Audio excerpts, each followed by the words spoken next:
course. So until World War II, geography was what determined economic success. You had to have access to certain points. You had to fortify your borders in certain ways, like behind mountains. In the case of Russia specifically, they've got 9 gateways to their territories, and they've been invaded through them 50 times. So what Putin's trying to do right now is plug the gateways. 2 of them, unfortunately, are on the other side of Ukraine. Now, when World War II ended, the United States told everyone that geography no longer exists. We're going to protect everyone. We're going to allow for trade among everyone, and that is what gave us free trade in the world that we know. But we did that to buy up an alliance to fight the Cold War. Cold War ended 30 years ago. We've been edging away ever since. And in the last 8 presidential elections, we voted for the guy who wanted to move away from free trade and globalization. The exception, of course, is this last one, where there was not a pro-free trader running. So that's kind of piece 1. Piece 2 is demography. Everything that you do is determined by your age. When you're 20 years in your 30s, you're having kids. When you're 50s, you're saving for retirement. Well, the whole world has aged as we urbanized and industrialized under globalization.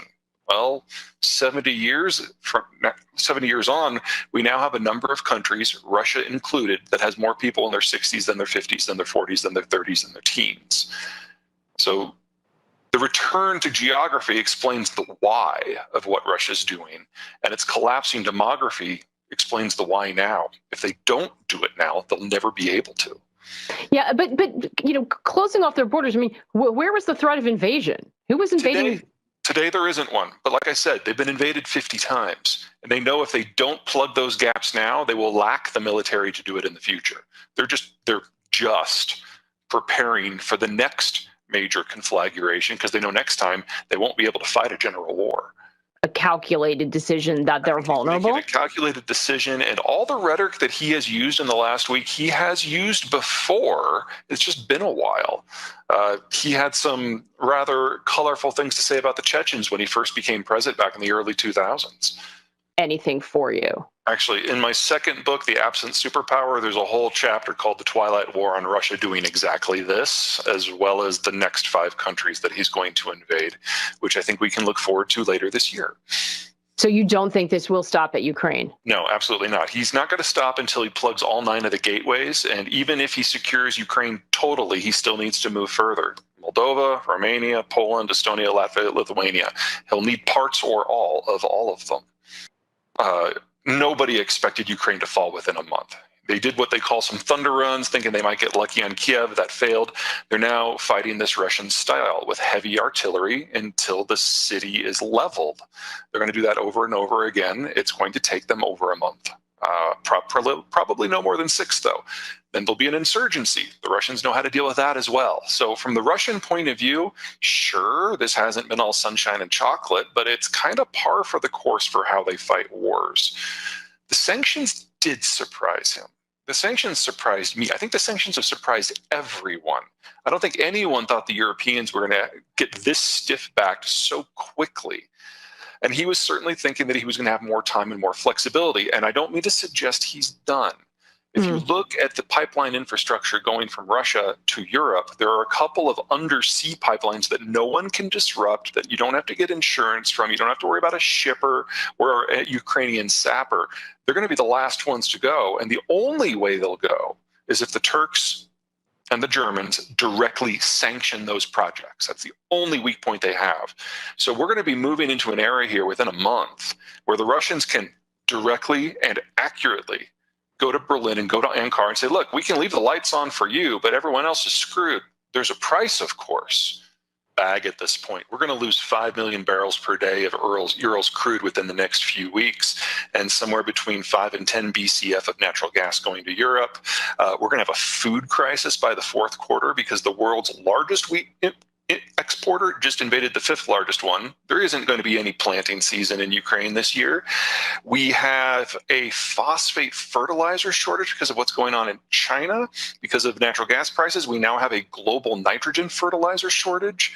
And Russia and Belarus combined are the world's largest potash producers. So a lot of farmers the world over are not going to use fertilizer this year. So we'll have a collapse in yields.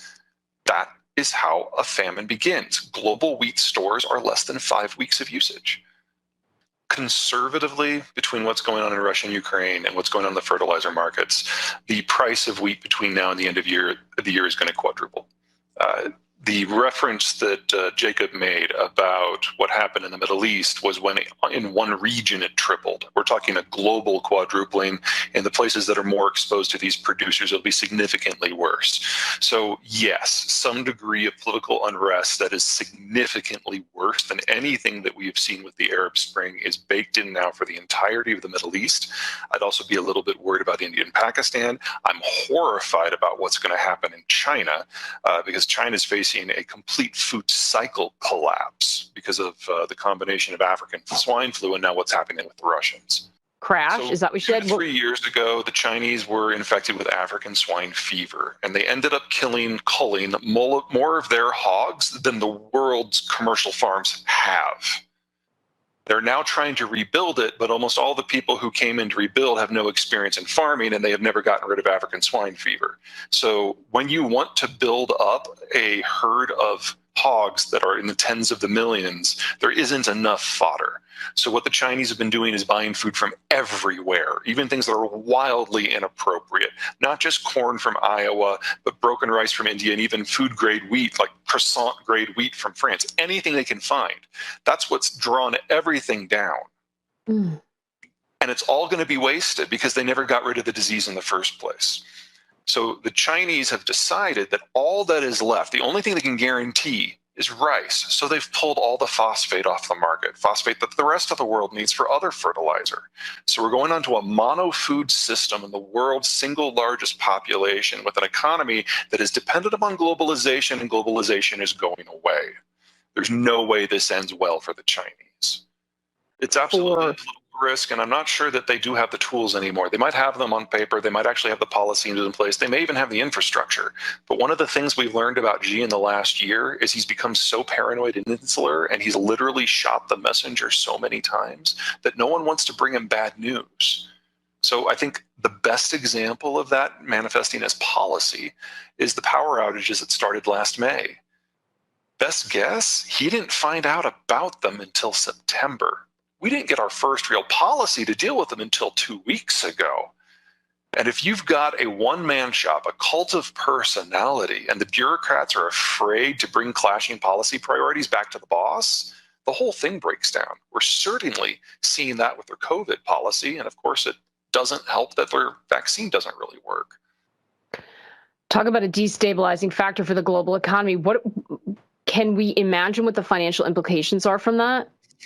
Finance is not my bailiwick, but I can hit it from the resource side, no problem. Yeah, but give me anything you got, Peter. Sure. So right now, what's going on in the Black Sea and in the Baltic Sea with Russian crude is we're not dealing with a sanctions situation.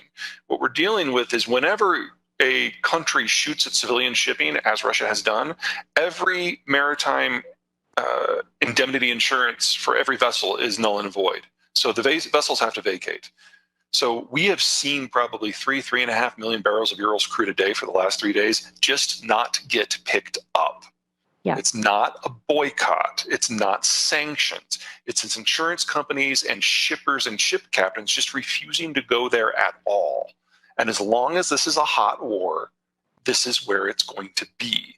So you should take any crude that was coming out of Primorsk near Petersburg or Novorossiysk on the Black Sea and just write it off. The same thing is happening for the Tengiz-Chevroil project on the Caspian and Kazakhstan, not because the Kazakhs have joined sides here, but all that crude goes to Novorossiysk as well.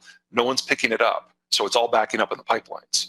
The Russians only have 80 million barrels of storage. So at current rates, you're talking less than 2 months before they have to start shutting in production.